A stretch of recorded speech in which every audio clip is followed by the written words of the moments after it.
Hello, my name is Sarah. I am an English teacher and language anxiety coach, and I love working with advanced and proficient English learners to help them overcome their fear of speaking and using English. Now, in today's video, I am actually going to talk about fear.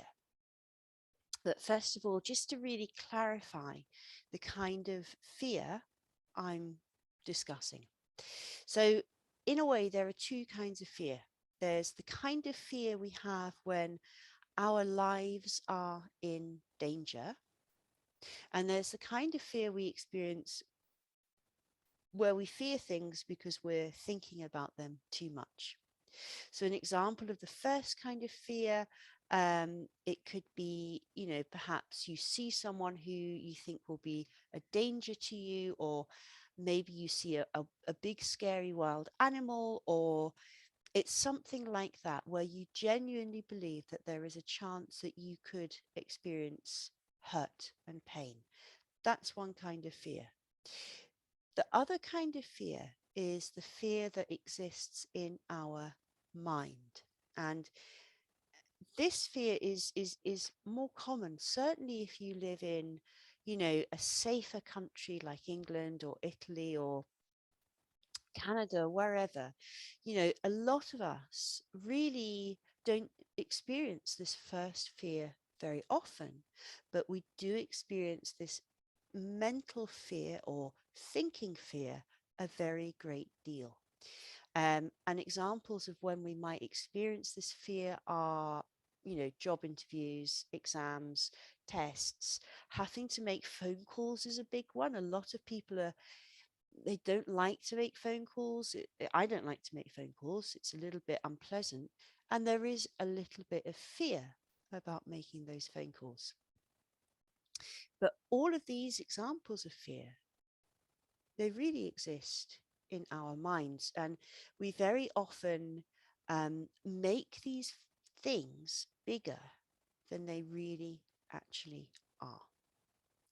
Now, a little while ago, I was at a workshop, and the person running the workshop was talking about fear and how fear can stop us from doing things we know we need to do, but we're too afraid of.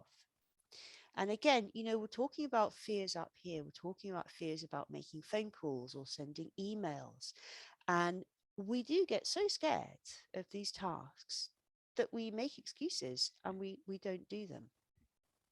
And the speaker at this workshop had a really great acronym for fear. And an acronym is letters that are taken from the beginnings of words, and they make a kind of almost like a new word. IELTS is an example of an acronym. IELTS is International English Language Testing System, but nobody calls it that. Everyone just says IELTS. So IELTS is an acronym. Now, the acronym for fear is this: false expectations appearing real. I'm going to say it again: false expectations appearing real. So what does this mean? Why do I think this is such a great acronym for fear? Well, because most of us, the fears that we have in our minds about making the phone calls or sending the emails or committing to a course or doing anything like that, those fears are not actually real. Okay. Um, I actually have to make some phone calls. It's the next thing on my list. And genuinely, I don't want to make them. And in fact, I have been putting these phone calls off for about 1 month now. It's been on my to-do list for, since March, a whole month.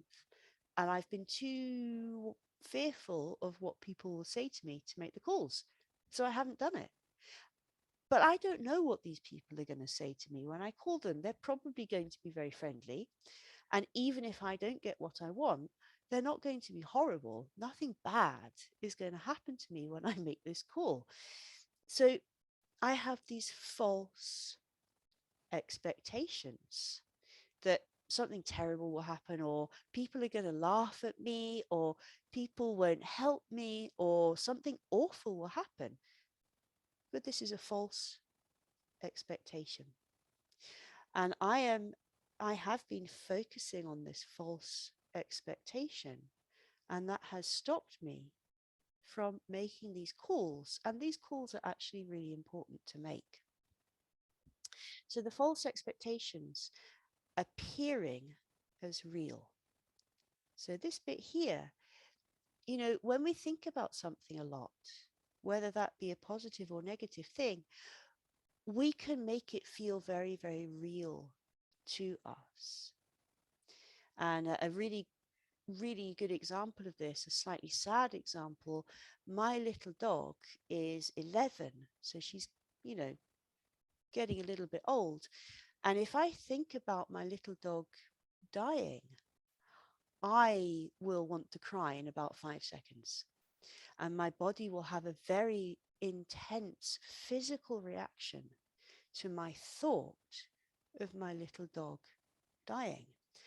And I'm always shocked at how intense my physical reaction to my thought is.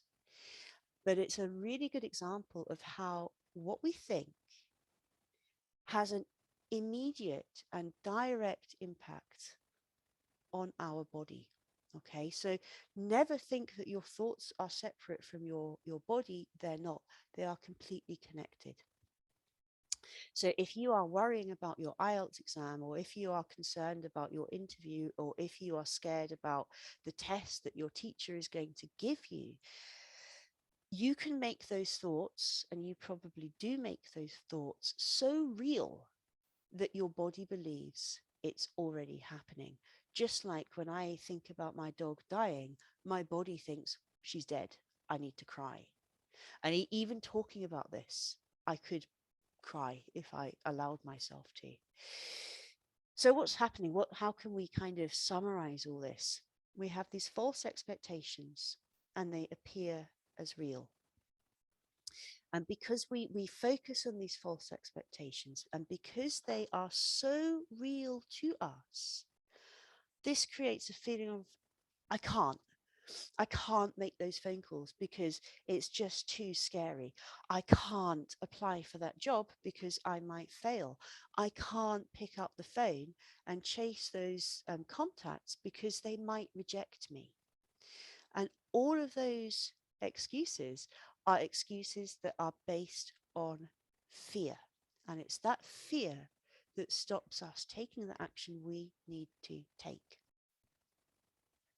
If you are a language learner, there's all kinds of things that we can be fearful of. I don't want to go and talk to my native speaker colleagues because it might be difficult. I'm afraid.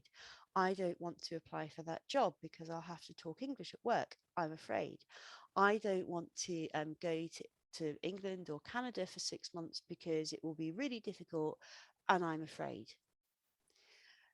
When we think like this, we shrink our not only our options, but we really shrink our life. It's not a healthy way to think, to deny yourself things because you are afraid. I do it. I've certainly done it in my past, but I'm really working on this now of taking action, even with the things that I am scared of. Okay. So if there is something with your English learning that you know frightens you, and that's okay, you might want to see how you can gently start to push yourself a little bit beyond that comfort zone. So for me, with these phone calls, what I have done is I have booked a session on Focus Mate. I have a list of people to call, and I am going to spend the next 25 minutes making phone calls, regardless of what people say to me. Okay. So wherever your fears are with learning English, it's fine to be afraid. The feeling of fear is fine. But it's whether you allow that fear to limit you or whether you are prepared to push yourself beyond the fear that will impact on the results that you get. If you have any comments or questions or disagreements, please do post them below. I always love to hear from you. And thank you so much for watching this video.